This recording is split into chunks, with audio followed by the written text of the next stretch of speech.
Welcome to Drop Everything podcast number 23.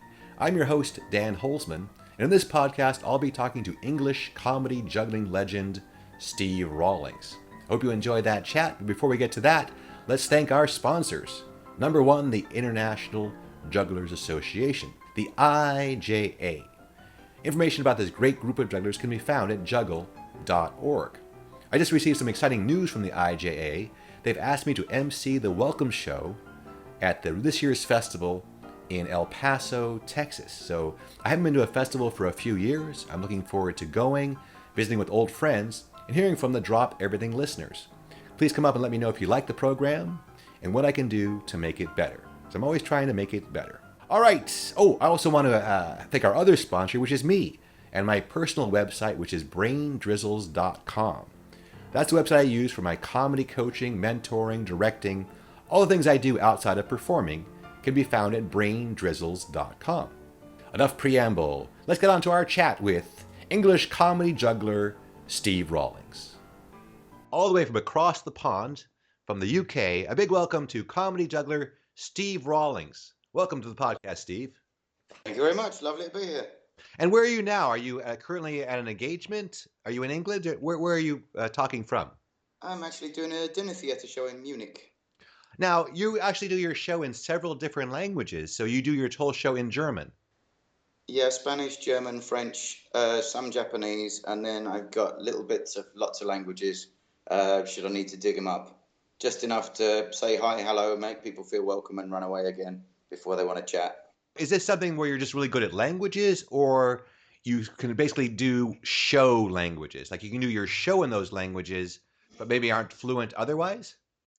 It's a mix. My German's not too bad now. The French is okay, and the rest is mainly show with a little bit round the sides. But I got lucky. My mum's got a good ear for an accent, and I found that I have too. So pretty much what I hear, I can pretty much send it back as it should sound.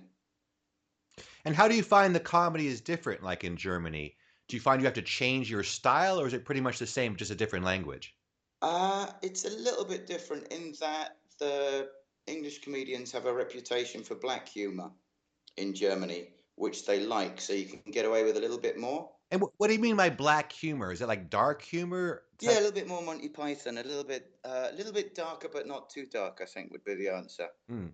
You can get away with slightly more as a comedian than you could if you were a German comedian, I think, although it's probably changing now. And where is your favorite country to work? Do you find one audience to be the most receptive? Actually, yeah, I really like Germany. You do? Yeah, excuse me, English audiences tend to come with a make me attitude. I'll decide if you're good, that kind of thing. Yeah, sort of sitting back with their arms crossed, looking at you like, Yeah, there's a little bit like that, yeah, and you have to prove you're good and you have to do it quite fast. Where in Germany they come with the idea that you must be good or why would you be there? what's the dinner experience like in Germany? What kind of, it's a long show, like many hours that you're part of the entire performance, or you just do your bit? This one is a dinner show, so there's courses and various different acts and a little bit of a storyline. And I'm doing in this one some of the time two numbers and some of the time one. Do you play a character as well that kind of is interwoven throughout the whole show? Not this time. I'm doing just my normal show character in this one. And do you prefer that, or do you prefer also being part of the whole production? Both are good, actually. Probably I prefer being a little bit part of the whole production. Do you feel it helps you establish your character so that when you are performing, they go, oh, this guy, and they kind of give you some added sort of empathy or leeway to be a funny guy? Sometimes it depends how well the bit's written. If the link you're doing is not particularly funny, it can be set you back a little bit, and you have to dig back from there. I see. And how long are the engagements? Is it like a 3-month type of engagement? Yeah, this one's a 3-monther. And is that sort of a typical type of show that you do now, or do you do mostly one-nighters with an occasional long engagement like this? It's a really big mix, actually. I do a lot of cruise ships in the summer, galas, functions, theatre, the whole, pretty much right across the board. And you identify yourself pretty much as a straightforward comedy juggler? Absolutely. Yeah, me too. Proud and proud. Tell it as like it is, yeah. Yeah, me as well. And we've had some talks about sort of the art form of comedy juggling, and we've both been at it for quite a long time. What year did Yeah. you start, and how did you get started actually as a juggler?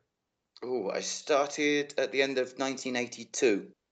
Is that when you learned to juggle, or is that when you started Yeah. your career? That's when you I, learned. I taught myself to juggle. I had a really boring. I went through lots of jobs when I left school and didn't like any of them. And one of them, I got so bored, I taught myself to juggle, and then couldn't work out how to do four balls. I was just kind of doing switching one ball to, so they Right. all got to go around. Then I started. One of my fallback jobs was as a lifeguard, and I went to work in a holiday camp, and they needed some help in the kids' theatre. And I'd done loads of jobs, didn't fit anywhere. Got on stage and just loved it.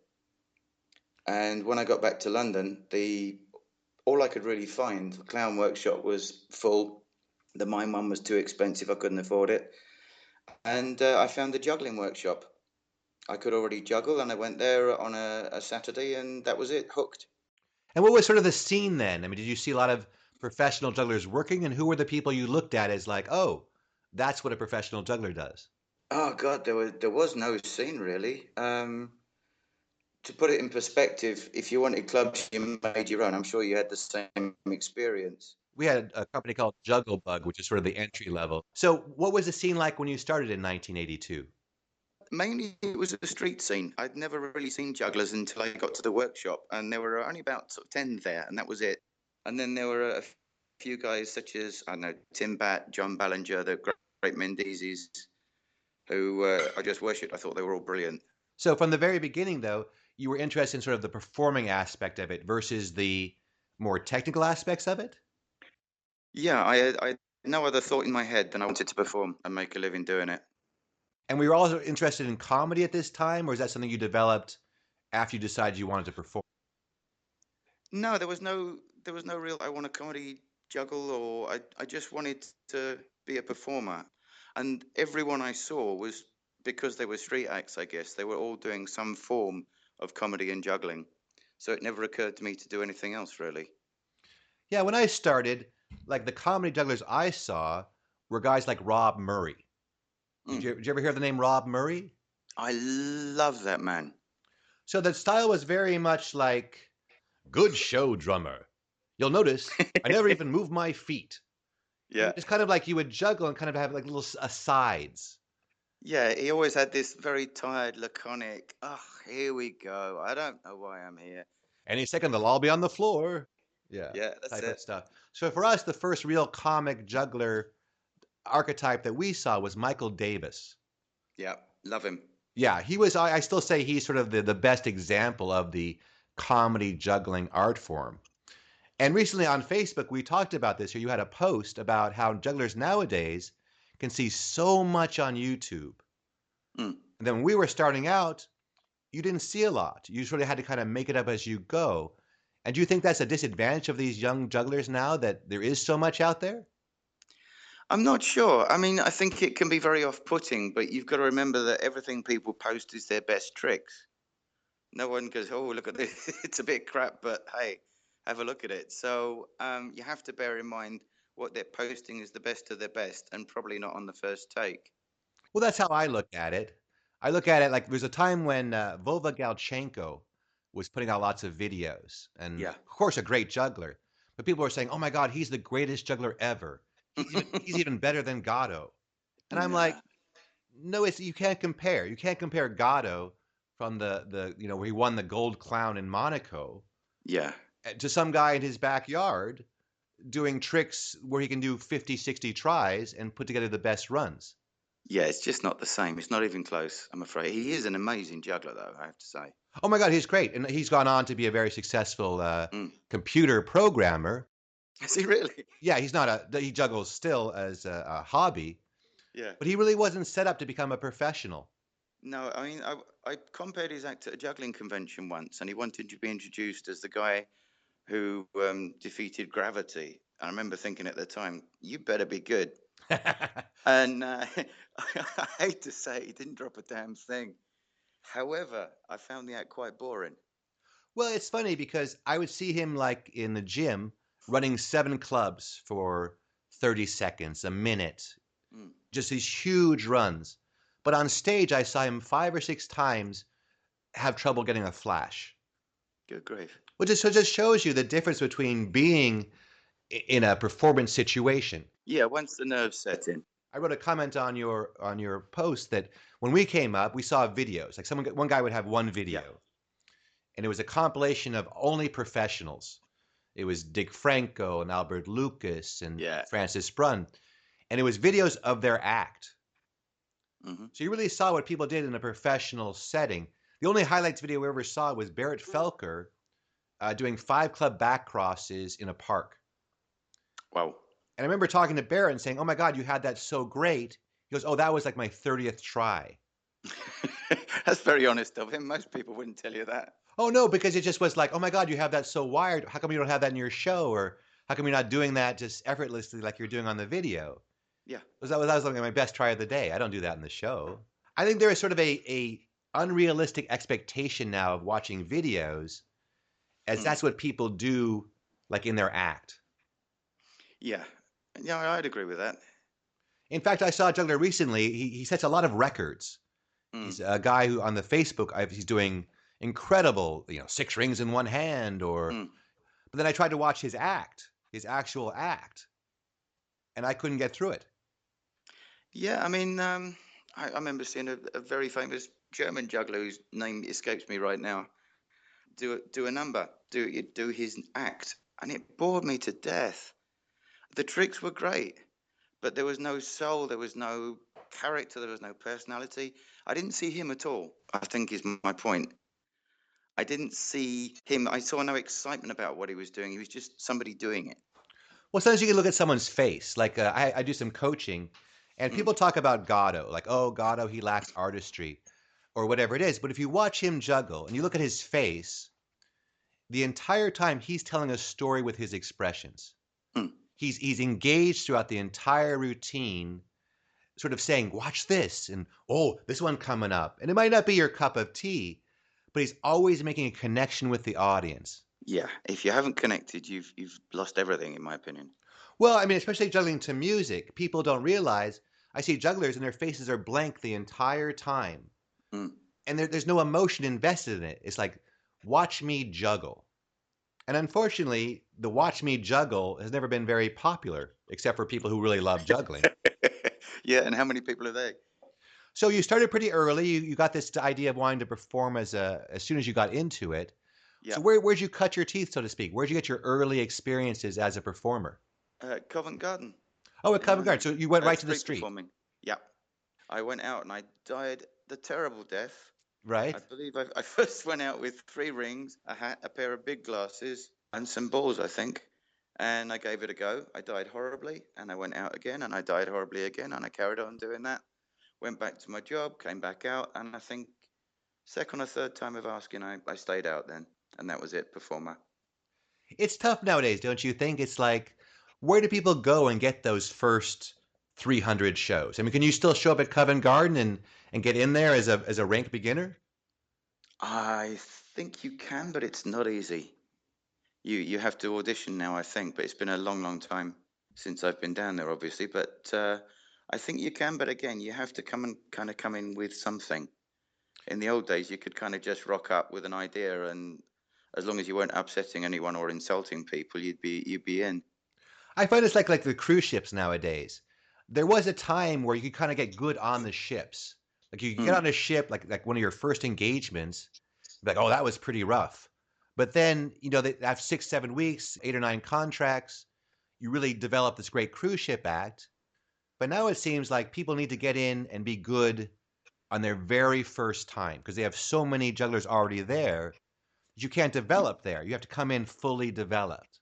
Oh yeah, if anyone's out there and they're considering cruise ships, don't go in until you're ready.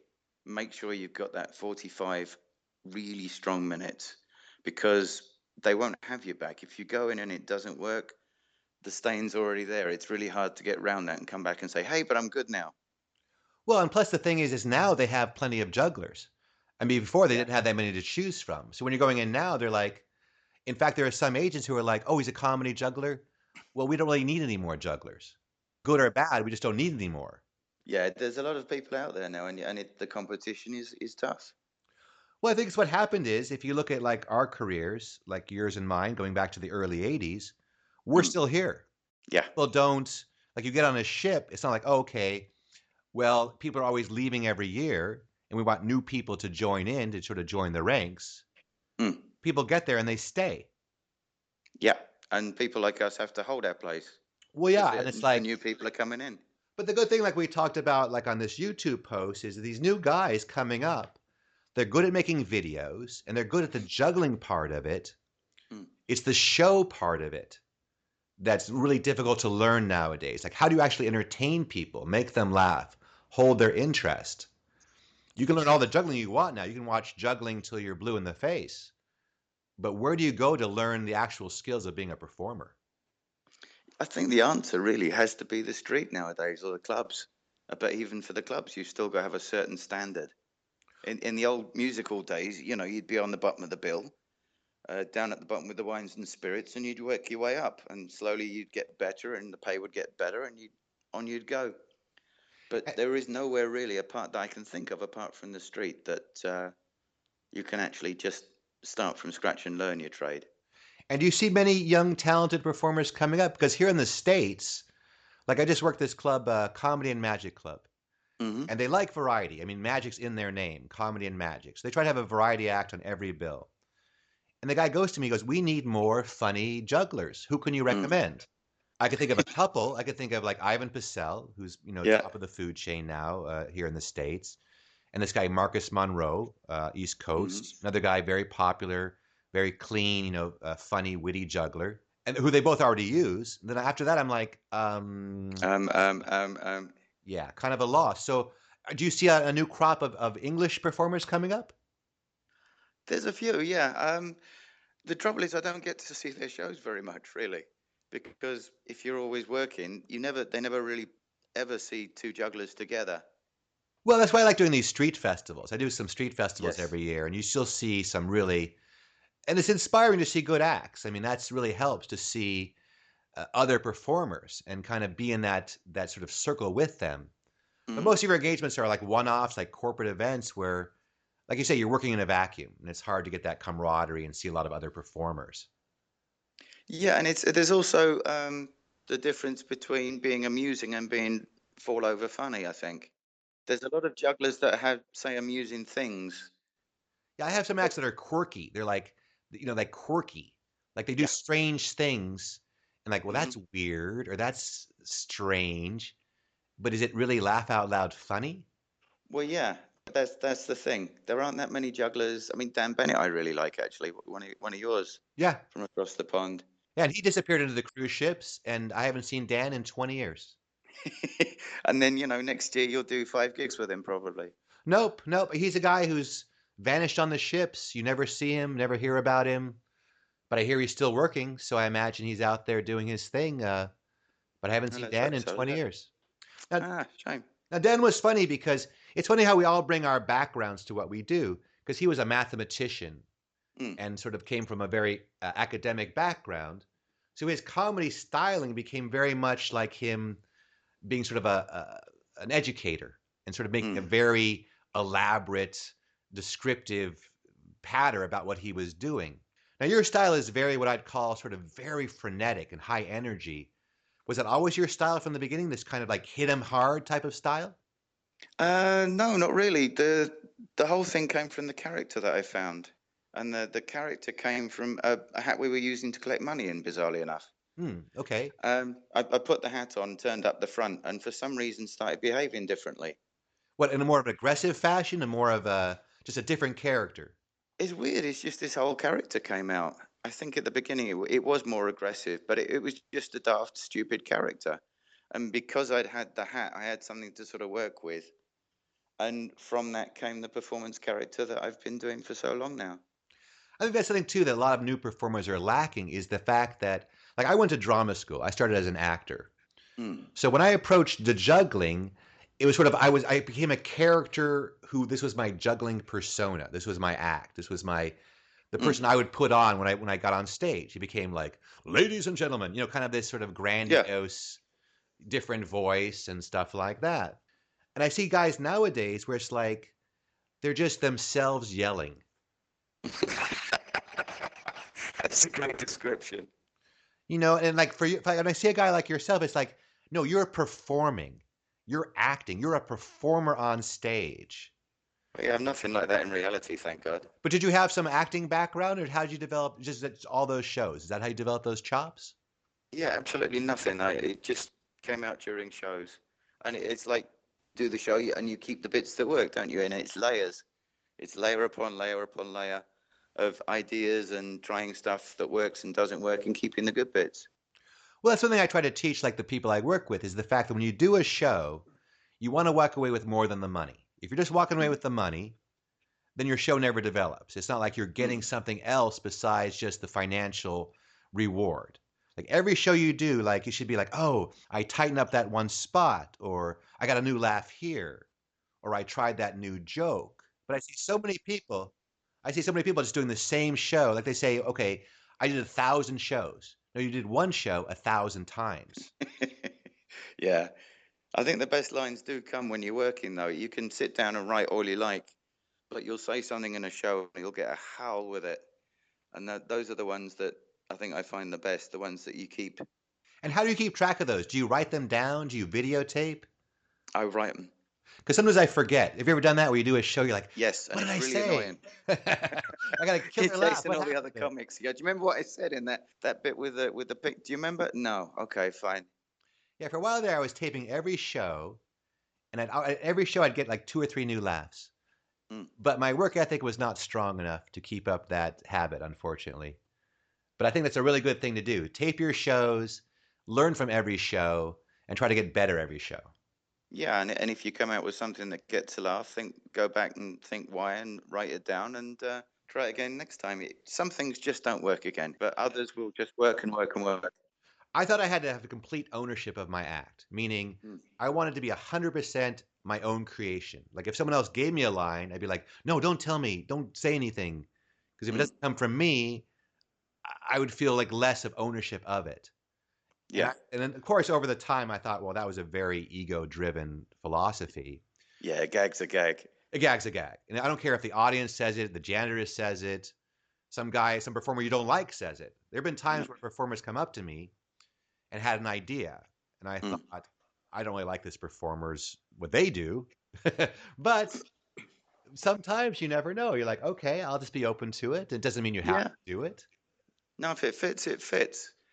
I think my only thing with people that are, yeah, if you're going to get someone write gags for you or something like that, is it's pointless unless they've looked at what you do, how you do it, and written in your style. Because quite a lot of times, I tried a couple of times to get someone to write, this is years and years ago, to actually write some jokes for me. And what I got was a page of quite standard jokes that didn't fit me for a second. Yeah, I work with this juggler, Niels Dunker, the Dutch Oh, no, juggler. Niels, yeah. Yeah, he's a very hardworking guy. Mm, And he said, hey, should I have some other people write for me? And I'm like, sure, the more the merrier. And he got people, and they were just puns and just stuff you couldn't use. mm. And because they didn't really understand the style of comedy juggling. Now, I find that the variety comedy format is very different than even a stand-up format. Do you find that we're sort of doing our own unique art form, comedy variety? It's weird because I've seen a few jugglers where you're not sure, are you a juggler or are you stand up? And I found what works for best for me is mixed amongst everything are all the gags and the business and the tricks, the visual stuff and the stand up. Where if you're not careful, you end up doing some stand up, 5 minutes, and then a little bit of juggling and maybe a 10-minute stand up and some more juggling. So, what am I watching now? A comedian, a juggler? What is it? Well, that's sort of like we have David Diebel, who's Hmm. developed into a pretty good stand-up comedian. And that's what I say, that's his style. It's like he comes out and does 15, 20 minutes of stand-up. Mm. And I think sometimes, it's like I say, what is your role? Like if you got on a cruise ship and they've booked you as the comedy juggler and they booked a comedian as the stand-up. Yeah. No one's going to be happy. The comedian's going to be upset because there's two comedians, and they're going to be upset with you because you're not juggling enough. Well, like what I do is I'm a comedy juggler. Yeah. And that's my art form. That's what I do. People say, you're so funny. Why don't you just do stand-up? I go, well, because that's not what I'd be good at. I'm good at the structure and the format of comedy juggling. That's sort of Mm. my area of expertise. Now, do you do other things as well? Do you do acting and stand up, or you pretty much primarily just do the comedy juggling? It's just the skills comedy. I mean, I did try stand up once, and it was a weird experience. I wrote a bunch of stuff, and I didn't really think it through as I should have done because I've been performing as that character for so long. When I started going to the microphone, I wasn't sure who I was, or yeah, I was kind of half the character and half me just talking. And it kind of worked, but it kind of didn't. And the other thing I thought was, at the moment, I'm working at a very high level, doing what I love doing. I'm getting paid a lot to do it. Why would I want to start again at the beginning?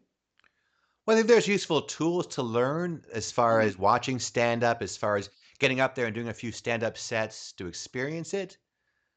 But yeah, I mean, a lot of people, it's sort of like, well, I'm a good juggler, but not a great juggler. I'm funny, but I'm not like as funny as a stand-up comedian, perhaps.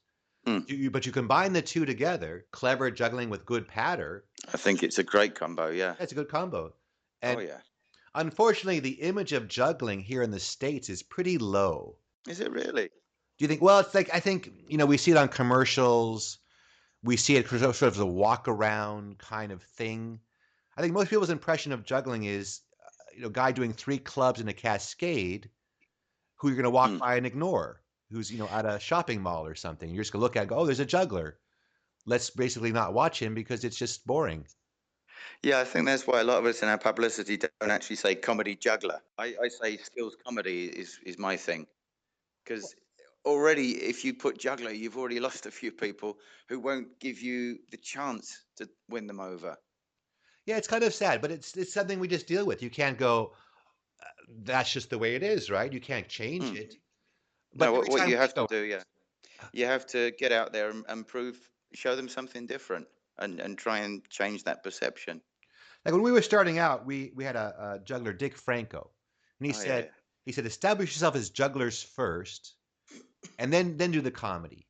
Hmm. And that didn't work for us. He was like, no, establish yourself as a comedian first who juggles. Are you a juggler who does comedy, or are you a comedian who juggles? Comedian who juggles. Yeah, me too. It's like it's more about getting the laughs, right? Than Yeah. really There's impressing nothing people. finer than looking out and seeing a whole audience of people rocking forward because you've made them laugh. That's just the best thing ever. But also, you have some very solid skills. So I don't see you as a guy who drops a lot. I think dropping is maybe I haven't seen all your shows, but you seem to have a very good command of what you do. Yeah, I try to, and I do really like juggling. I love juggling. I love watching jugglers, and I'm really into the tricks and the skill. But I'm certainly not on the level of your Galchenkos or your Gattos or anywhere near it. I only juggle three objects. I don't do anything more than that. No, actually, I do five, but only five balls, and only rarely perform it. Well, certainly the stunt with the balance, the two wine Mm, bottles, and the club juggling behind the back with the balance, and hmm. that's not easy stuff. And even your torch juggling, it's not like you're just doing the basic. You No, throw some skills in there. yeah, I do like to. I enjoy it. And I do think it helps with the show if you've got the skills and you can show them as well. That's all well and good. Well, for me, it's like the technique of juggling is what I use to express myself creatively. Mm. So the stronger your skills are, the more avenues you have to use them in a creative fashion. I very rarely let the skill itself be the star of what I'm doing. I try to use the idea behind the trick to be the starring feature, like the clever Yeah, way I used it. mm, I'll normally find a routine and then I'll try and build. Or yeah, I find a trick I like, and then I'll try and build a whole comedy piece around it, involving it, but still showing it off to the best effect. Yeah, exactly. Like I'm working on this routine where I juggle inflatable elephants, and at first I I've seen juggled it. Lovely. I juggled inflatable sheep, I juggled inflatable Dalmatians, and it's sort of like once the trick became solid, like this is the trick part of it. Mm. It's like, oh, where are the jokes? Where are the gags? And it just sort of. But I need to have that structure of this is what the trick is going to be.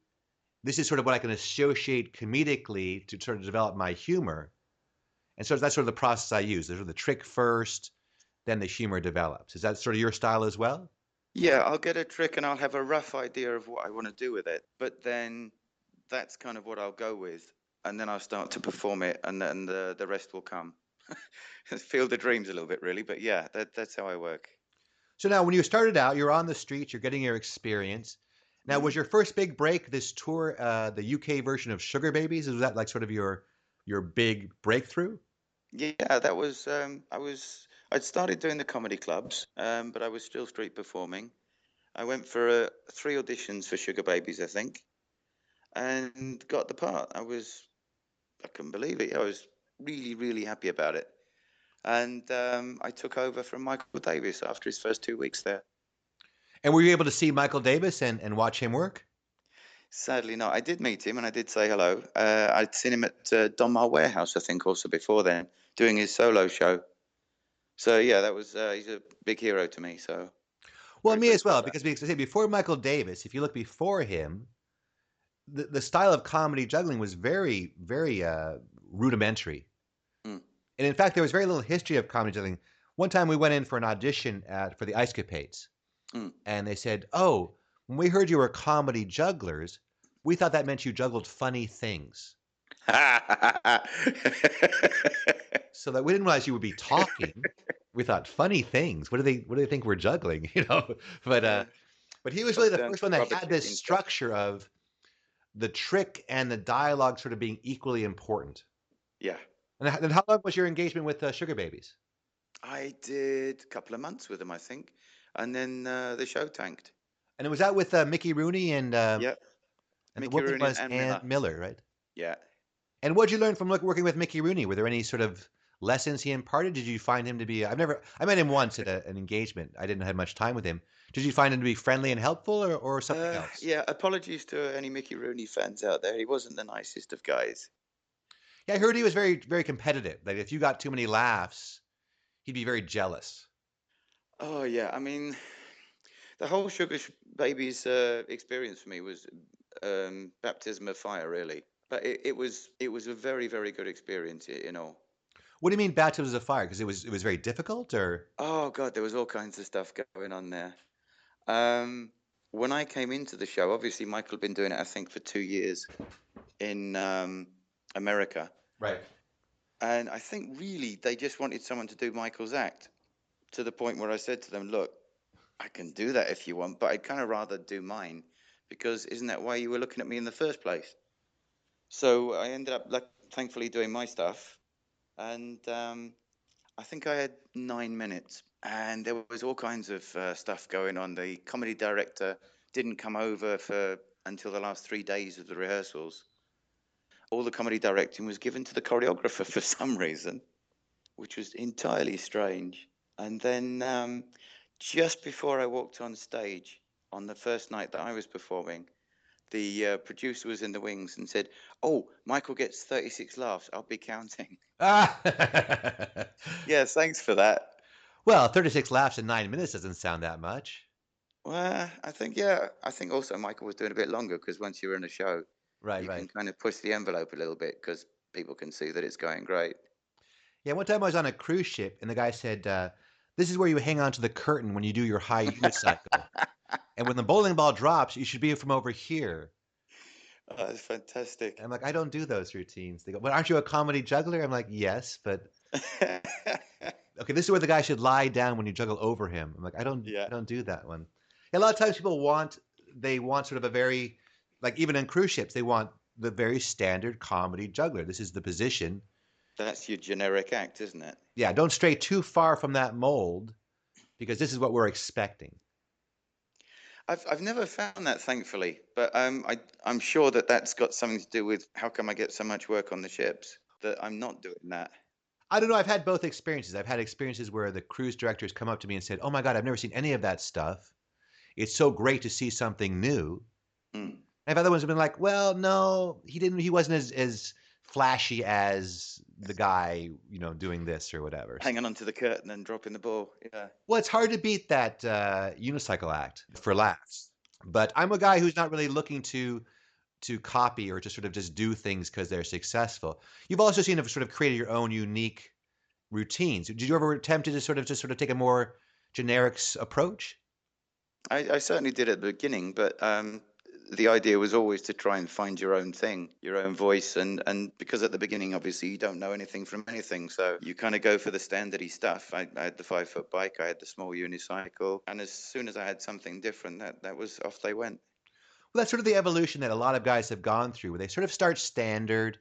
You kind of start with sort of a typical juggling act, Mm. and the good ones, they realize, yeah, it has to be something unique. Like, where's my unique take on this? Where's me Yeah, in I all think this? you're either the best at what everyone does, or you're different, and I think either way you'll always work. But if someone calls for my act or your act and says, right, I want this, and you're not available, that's it, you're not available. But if I call for the generic act and they're not there, the best one that does that, the one that's the funniest, isn't available, you just call the next one down the line and the next one down the line and the next one down the line, and you'll get that act, and there won't be that much difference between them. Yeah, we had an act years ago. They're still working, but that was their idea. It's like, I'm just gonna take the best from every act with no concern for, that's their Yeah. material, and put a show together. Hmm. And became very successful, became a very in-demand cruise ship performer. Brought a lot of other performers out with him to perform. Hmm. But, the hatred that was generated towards him. But yeah, I think it's you can do that. You could just go like, I'm going to do the best of what's out there. But don't you think that your soul would kind of shrivel up a little bit? Well, you certainly wouldn't get the respect you'd want, I don't think. I I don't think you'd remember. end up on the Royal Variety Show because that's where this Sugar Babies things led to you. So you actually got a. That's a show I've never done. I've always been very interested because I'm fascinated with royalty. Being an All right. American, we love royalty. I think I Hmm. do. And so was that where you were discovered to be on the Royal Variety performance? No, that's when you've kind of, I guess, when you've kind of made it, I when you're see. asked to do that one. So how long was that after Sugar Babies? Ooh, probably about 3, 4 years, Oh, maybe. okay. I thought I read somewhere that that kind of led to the Royal Variety's performance. I mean, I guess it did, but there was a while between. You need to sort of become known to all the TV producers and all the guys that are kind of running the business, as it were. And once they know you, and then your name starts to crop up in the conversations, they've seen you on TV or they've worked with you, you're fine, they like you. It's kind of like it all builds towards that, but it takes a little while to do that. So what were the first TV appearances that you did? What kind of shows were those? My very first two were a kids show called, oh, I can't remember at the moment. It might come back. Lift Off with Coppers and Co. Where I did a single plate routine, and the Friday Night Live, or Saturday Night Live, excuse me, which was the English copy of the American program. And was it helpful? Did you find that the exposure led to more work? Because certainly when we did TV in the 80s, it was a really big break for us, and we got a lot of opportunities because of our TV work. Is it the same in the UK? Yeah, definitely. It was a huge help. And what kind of suggestions or advice would you give for people who want to get on TV? Is there sort of a certain approach you think people should take nowadays to try to get on shows, or are there not just many shows to be on anymore? I think there just aren't that many shows to be on, and I'm not even sure now that TV's the way to go. It definitely was when we were doing it, but I'm not sure they got the viewers. You can have your own series and still not be seen. What about the talent shows? I guess they have. One time I was over there, I think in Scotland, and I was watching the Britain's Got Britain's Talent. Got Talent with what Ant and Deck. Are those the guys, Yeah, the hosts? I think so. I try to avoid it as much as possible. Well, not me. I watch those shows. I really try Yeah. to study those shows because I work with young performers, and they want to know if they should be on that show. And I'm like, well, if you're good, yeah. If you suck and are kind of an embarrassment, you could Mm, really be. But if you're really good, I think you can kind of make it work. maybe. I'm Maybe not sure. I'm not sure. it's still a bit of a crapshoot, yeah. Yeah, and it's also you only look how they want you to look.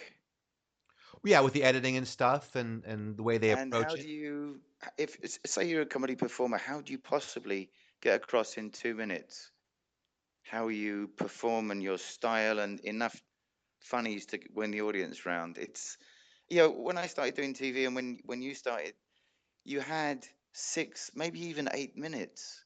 Yeah. to do your thing, and now you've got two if you're lucky. Don't see how that works, really. Do you think it's more than the YouTube, the social media? Is that the approach you would take nowadays? I think, yeah, if I was starting up, yeah, Yeah, I me as think well. they almost get more views. Yeah, I think also you need a sort of a tie-in. Like we have a juggler, Josh Horton, who's Mm. another young up-and-coming juggler here in the States, and he's sort of tied into the sports juggling, and he makes a All lot of right, yeah. trick shot videos where he's doing like Mm. basketball trick shots combined with juggling. Mm. So he gets on lots of sports shows and has sort of a sports angle. Yeah, I think you need an angle. You need some kind of gimmick because I think straight juggling has never been popular, and I don't know if it'll ever be popular. I don't think it ever will. No, it's very much a niche thing. I think it already would have, since the exposure it got in the 80s. Like when I was coming up, there was something called triathlon, the Mm. Ironman triathlon. I remember reading one of the first articles about Hawaii's Ironman triathlon. This was in Mm-hmm. the early days of the IGA competitions, their IGA stage competitions. And I was involved as championships director and judge and pretty involved with the Mm. IGA at that point. And I thought, well, how can we make our competitions popular? Mm. I thought, well, at least we're not the Ironman triathlon because who wants to do that? It's so hard to take part and, it's expensive and it's just who wants to watch that? It takes all day. Mm. Well, that will never be successful. I mean, juggling will be successful way before that. And so why didn't juggling? So of course now, triathloning is a billion-dollar industry and Yeah. you have people doing it on TV and there's of course great coverage and championships. Why not juggling? Why didn't even juggling competitions come off the ground? Do you think there's Yeah, I something? mean, Jason Garfield tried, didn't he? Well, yeah, he tried, but I wonder if that was the wrong person, the sort of the wrong approach. Because initially, this idea of let's take everything out that people like the smiling, the moving, you know, uh, just I thought that was not the approach. Like let's just stand there and Yeah, juggle. yeah. Didn't- It became a numbers thing, I think, although I didn't see too much of it. Well, it became purely focused on the technique, Yeah. which I can appreciate because that's sort of that sports style of juggling is all about the technique. Then you had Albert Lucas, who was more into sort of the sports juggling, like the joggling and things like that. Mm. And what do you think about combat juggling? Are you a fan of that? Not really, I'd have to say. I think I watched one recently, but that would be first time ever, pretty much. And it was a little bit interesting, and they did some very clever catching while they were trying to take each other out, but does nothing for me, I'm afraid. I mean, I don't play it myself because the first time I played, someone whacked me in the wrist pretty hard with a club. Uh-huh. And I thought, I don't think this is really a great activity for professional jugglers because, Yeah. but it doesn't seem like there's been that many injuries. But I just maybe I'm a pussy and scared of being hurt. So, but I always thought it was kind of like the demolition derby of juggling. Yeah, I think it looks quite fun, but it doesn't really do much for me, I like this new unfortunately. fight night format where they have like What's that like? one-on-one competitions. I did the Israeli juggling convention, Yeah. and they had some very good jugglers, Emil Dahl and some other really good, like Wes Peden, high-level fight night Mm. players. And then for the first time ever, I thought, oh, this is pretty exciting, and I got into it. But I don't know if that's the image I want most people to think about juggling. It's sort of it's fun as long as it's being knocked out of their hands. Then it's more fun. Yeah, I think it's a really good thing for conventions, but should probably stay there. Now I know you've done some work directing other acts. Hmm. Like when you look at an act, how do you break it down? What do you look at and to make improvements? What do you see with your director's eye? What's important to you? Well, first, I think you just have a look you get a video and you sit down and you have a look and see what works for you and what doesn't. And then you look at the whys and the wherefores. Now, do you have a certain technique, or is each person you sort of approach differently? No, I just sit and watch and basically sit down with a pen and paper and start to take notes. Is that something you enjoy doing and you want to do more of in the future? Yeah, I really enjoyed it actually. I've done it a couple of times now, and also put on a few of my own productions, which was really nice. And yeah, it's fun. If they want to contact you for your directing, I found you hard to contact because you don't have a website. I found that very Yeah, unusual.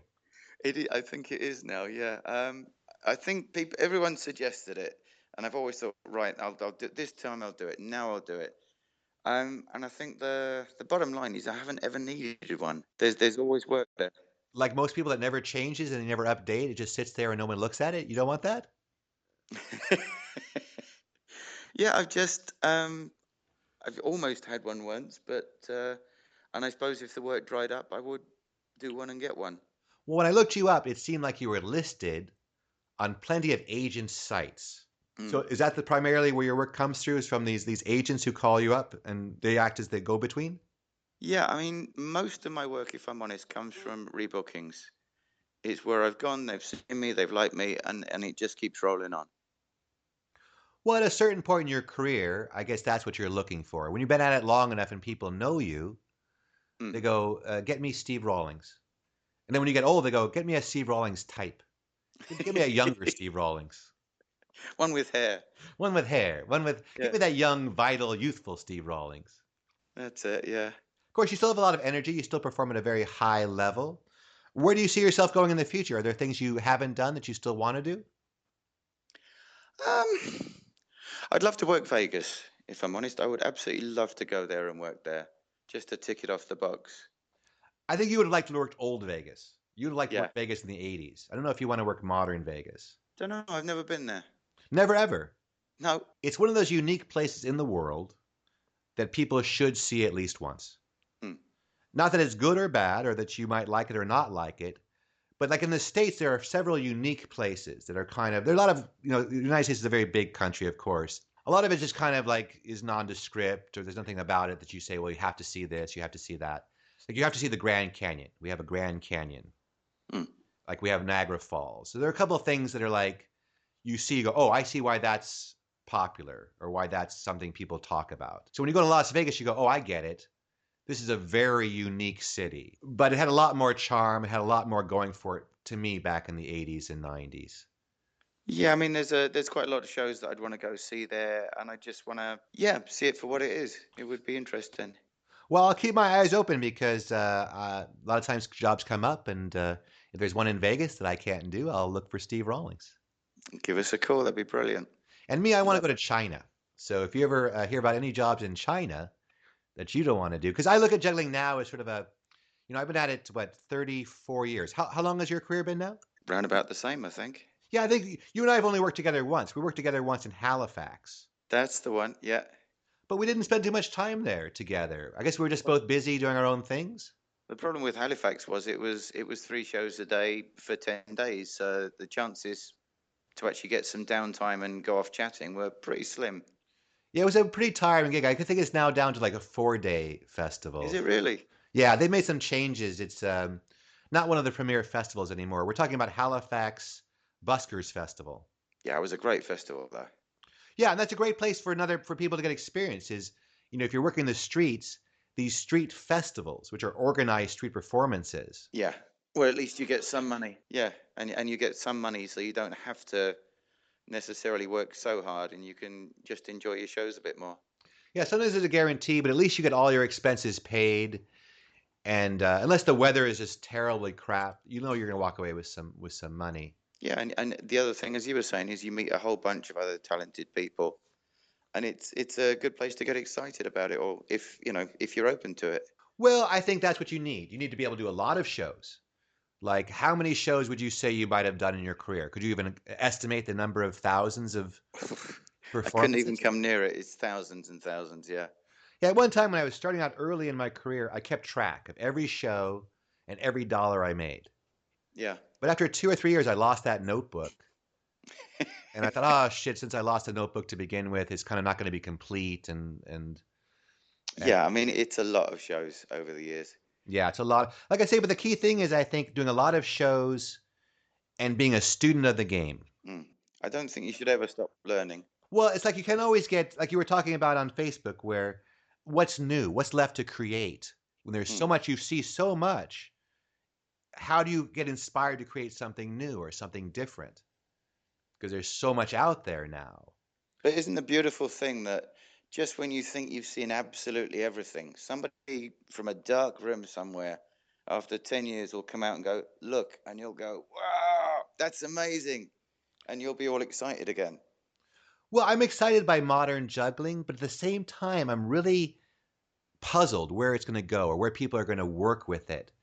Like sort of this new club style that's very artistic and very much, driven by the Jay Gilligans and Wes Pedens, Tony Pezzo Mm. type of style, where it's kind of people looking and saying, that's what I want to do, not realizing that only the top few people of that style will work. Yeah, I mean, it's great to watch, and I love the fact that they're doing it. But if the circus schools and everything else, if that's all they're turning out, like you said, only the top few will work, and it's a shame if you spent all that time learning this stuff. My thing is, very rarely do I watch a video and go, wow, I wish I thought of that.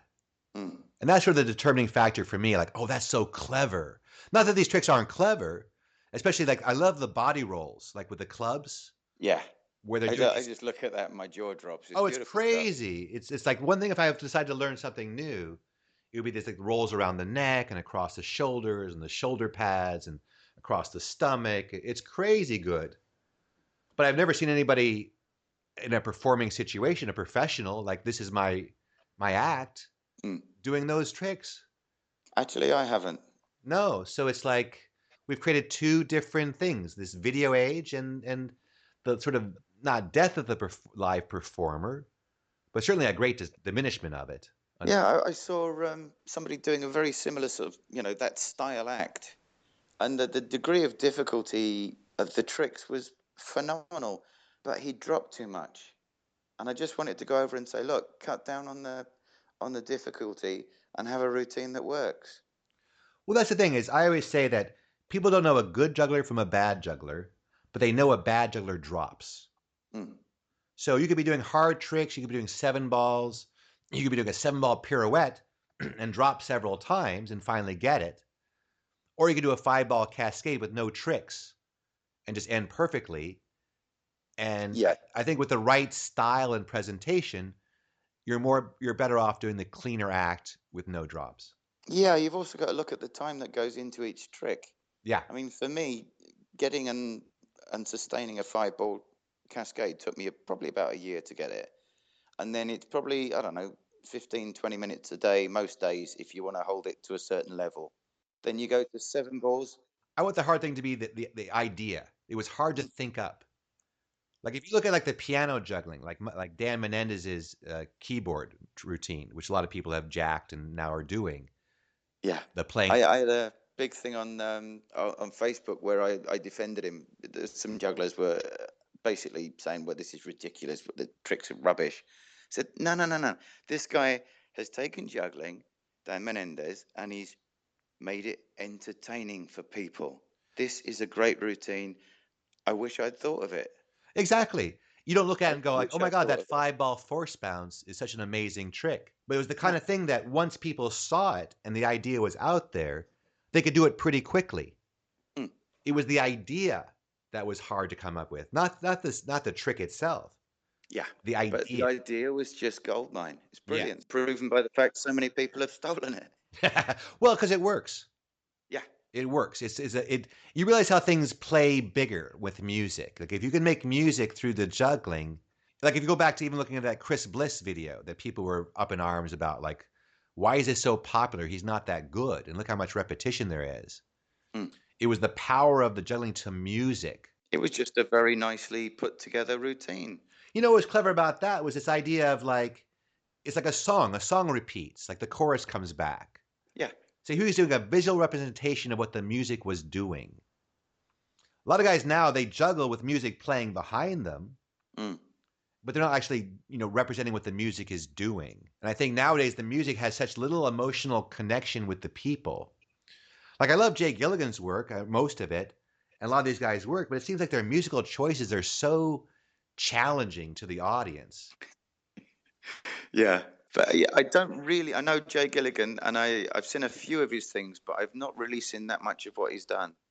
I've seen a lot, and I've always been sort of had a mixed relationship with Jay because I think he knows that some of the stuff I loved, but some of the stuff I'd be like, wow, that was really not my cup of tea. And Yeah. I'd be honest to express both sides of it. But that's a good thing, I think. If you're pushing the boundaries, it's even like Monty Python. A lot of what they did was just rubbish. but the nuggets that were in there were just wonderful. Well, I worked with Jay this year at a thing called Moisture Festival, which is maybe something you Mm, might want to check out if you want to come to the States. It doesn't mm. pay much, but it's a really nice gig. Tim First from the Karamazov runs it. Oh, I'd love to have a crack at that. Yeah. A week there, and one night, man, he came out, and it was probably one of the most epic routines I'd ever seen. Mm. He was like a gangster. He was just like punk rock. It was thrilling. It was really even my partner Barry, who's not very Yeah. excited about juggling, was really excited about it. And I'm like, okay, there's something there. You know, Yeah. there's something about this edgy, just get up there, balls out, and just juggle and go crazy. That was really exciting. So I really appreciated it more after seeing him work over a series of 4 or 5 nights Mm. and kind of talking to him about his sort of what his approach is and why he's done some of the choices he's made.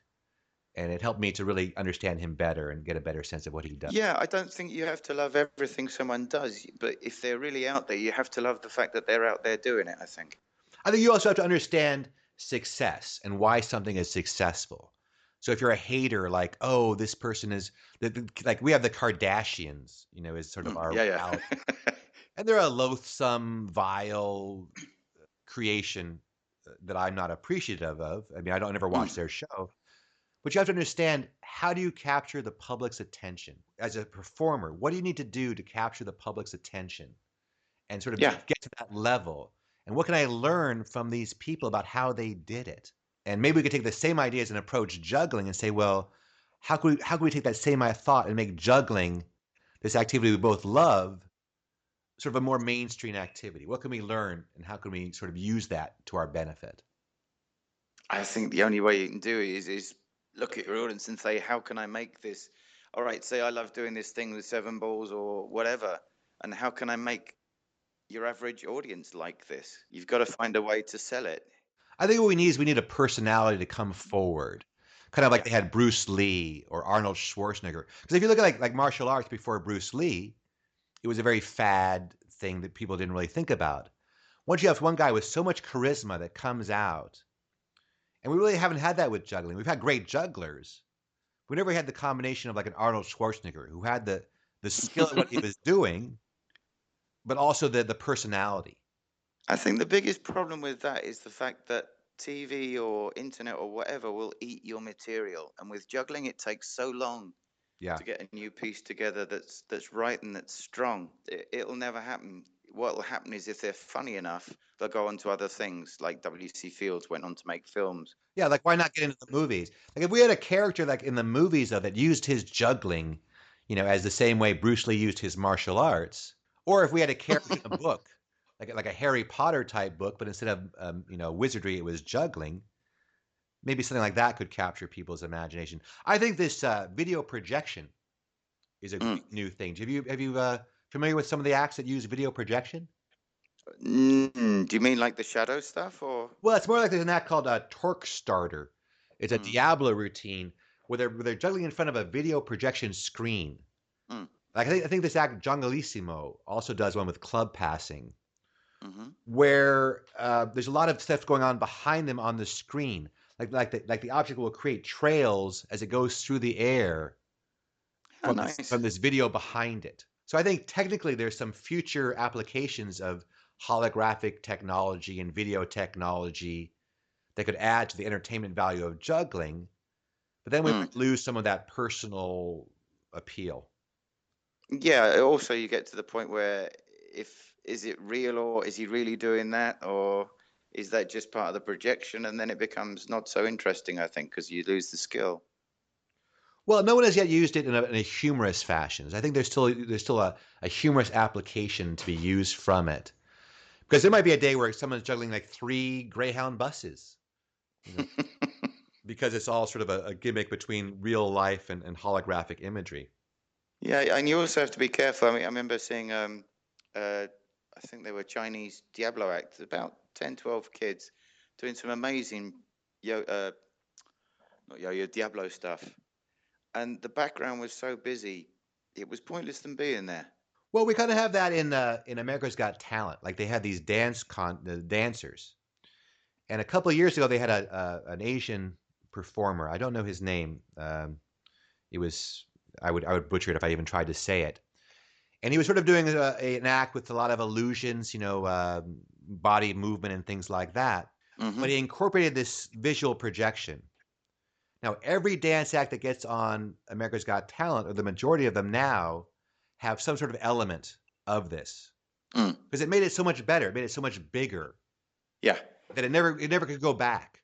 So I'm wondering if the same thing happens with juggling. Is once people see how much better juggling is with all these added effects, if it never goes back to its simpler form. I know. I think it would be a shame, and also tough for the new guys to come through because you've got to buy all this kit.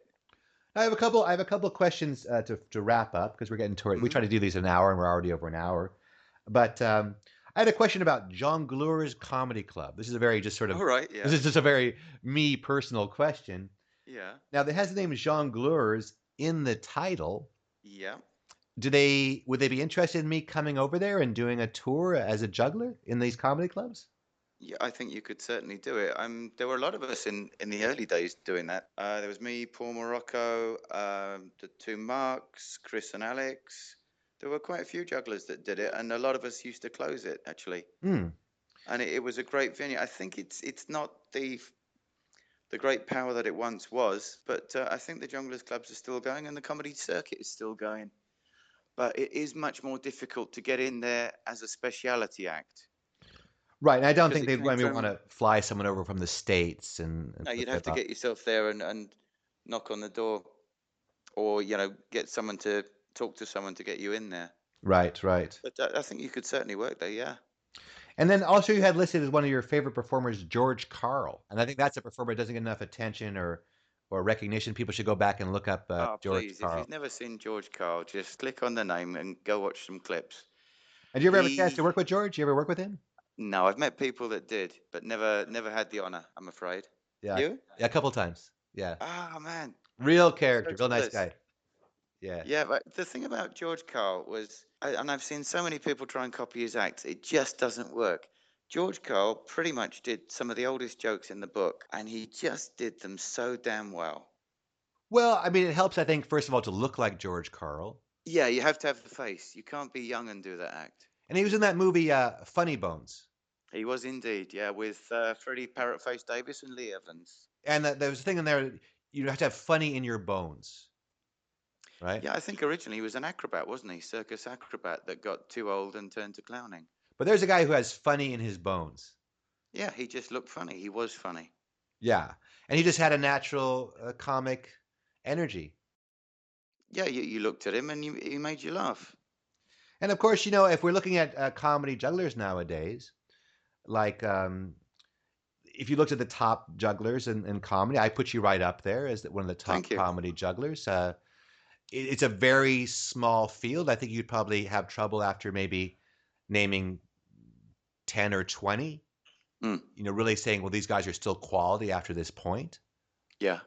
So if you have any advice for sort of parting words for a young juggler, maybe not a technical juggler, let's sort of stick with our expertise, which is comedy juggling, the talking side of it, who's Hmm. just getting into juggling now. He loves juggling. He's sort of into the juggling part of it. But what I find is people, they focus on the juggling part of it, but they Mm. don't put as much time into the comedy part or the entertaining part. Yeah, I think my advice would be to find your own voice. Take What I did was take a part of myself and just make it bigger. That was where the character came from. It's still me. It's just not something that I show very often. You have to. It doesn't matter how good your skill is, no matter how crazy your juggling is. If you haven't touched the crowd on a personal level, it won't mean a thing. So you have to find a way to bring your character, your personality into your show. And if you've done that, I think you'll do all right. Well, that's really good advice. Yeah, it's take a part of you that you think fits, that works for you, and then just follow it and see where it leads. Well, that's been good advice. It's been great advice for your career because you're one of the top guys in your field, and I imagine you're still going to have many more years of success out there. I do hope so. Well, I can guarantee it. You're a top performer, and I really appreciate you taking the time and covering some stuff for us. This is sort of a rambling podcast. We didn't really go in any particular direction, but I hope you enjoyed it. And It's been a lot of fun. Thanks. And thanks you so much, Steve Rawlings, for being on the Drop Everything podcast. Absolute pleasure. Cheers. I hope you enjoyed podcast number 23 of the Drop Everything podcast, my conversation with Steve Rawlings. Once again, let's thank the International Jugglers Association. I've been involved with the IJ since 1980, and for your math majors, that's over 100 years. So it's been a very long time, met a lot of great people, and I'm really looking forward to this year's International Jugglers Association's Festival in El Paso, Texas. Hope to see you there. Also, if you're interested in being a performer, a comedian, magician, ventriloquist, any kind of variety performer who wants to add more comedy to their show and would like to have an outside eye with many years of experience, please look at braindrizzles.com. That's my personal coaching and mentoring website. Enough thanks, enough sponsors. Go out and drop everything, except when you're juggling.